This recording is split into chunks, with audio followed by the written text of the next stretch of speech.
Bienvenue au domaine de Milou. Activité chien de traîneau, pension canine élevage. Nous sommes arrivés ici en 2016 suite à une transformation dans la vie professionnelle de mon mari. Et on a transformé une passion de 30 ans en métier en fait, et surtout pour sensibiliser le public aux chiens de traîneau. En fait, c'est assez compliqué quand on veut monter une pension élevage et du travail avec les chiens, car il y a des réglementations très strictes, 200 mètres des habitations et des box de telle taille. Donc on a cherché pendant un an dans un secteur de 50 km autour de Béthune, car j'ai mon activité professionnelle d'infirmière sur Béthune. Et c'était pas facile de trouver un bâtiment et une maison qui s'adaptent à l'activité qu'on voulait faire. Donc on a cherché un an et on a trouvé ici un ancien élevage de poules où on a pu développer notre activité avec les chiens.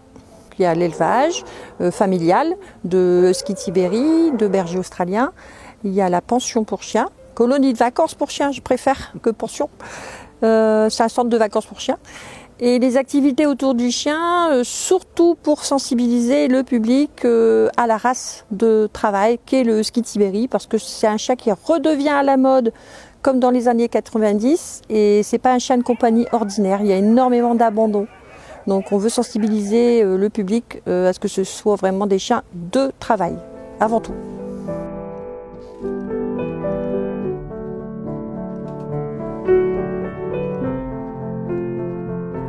Alors ici, oui, on produit un petit peu de chiens, c'est vraiment de l'élevage familial puisque c'est plutôt pour notre production personnelle, pour le renouvellement de chiens dans l'attelage. Et on produit du pur race parce qu'on a un numéro d'éleveur. Et le pur race, c'est un chien qui est inscrit au LOF. Et c'est très réglementé depuis 2016, dans le sens où les particuliers qui faisaient de la reproduction sauvage n'ont plus le droit de le faire, c'est complètement interdit par la loi et que c'est important pour la race des chiens justement. Les éleveurs font de la sélection dans la génétique et c'est important de ne pas faire n'importe quoi puisqu'on arrive à produire des défauts chez les chiens qui ne sont pas inscrits au LOF. Que les acheteurs surtout soient sensibilisés à ça quand on veut un chien de race, se tourner vers un élevage familial qui ne fait pas du multirace, c'est mieux un élevage qui fait une seule ou deux races pour avoir vraiment un chien qui correspond aux critères de la race. Parce que malheureusement maintenant on a des huskies avec des défauts de caractère, de comportement qui sont dus à la production sauvage qui a été réalisée par des gens qui font un petit peu des apprentis sorciers.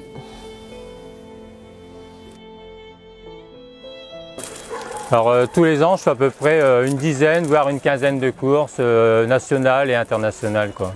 L'an passé j'ai remporté la 3e place au championnat d'Europe. J'ai été aussi vice-champion de France, j'ai été champion de France dans les années précédentes. Disons que je me classe dans les 5 premiers internationaux. Et l'entraînement c'est ici à Verskerk, alors ici dans le domaine et dans la forêt de Nieppe où on a l'autorisation pour pouvoir entraîner. Van Dyck, il a été mon chien de tête pendant une dizaine d'années. Jusqu'à 2011 et ça a été un chien exceptionnel. Donc dans les chiens de tête, il y a des chiens qui sont bons, il y a des chiens qui sont excellents et lui c'était un chien hyper excellent. J'avais l'impression de jamais lui donner d'ordre, on a l'impression qu'il connaissait les panneaux pour se diriger. Il savait tout, on lui disait rien, il communiquait avec moi par télépathie, il prenait les ordres, des fois il faisait mieux que moi, je lui donnais les mauvais ordres, il partait dans le bon sens. Et c'était vraiment, j'en aurais jamais pu un comme ça de chien de tête. C'était vraiment un chien exceptionnel.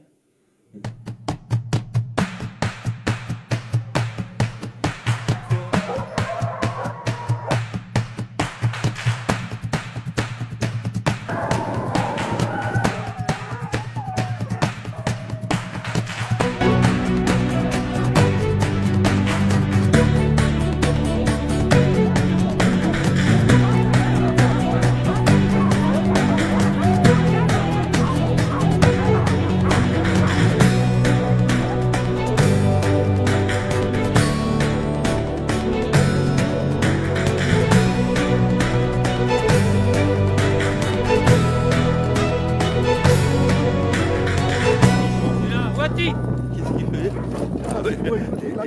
Allez, c'est bien, ouais, allez. Encore la patte, ouais, voilà, c'est bien. Encore une. Allez, ouais, bien Wendy. Bien bébé.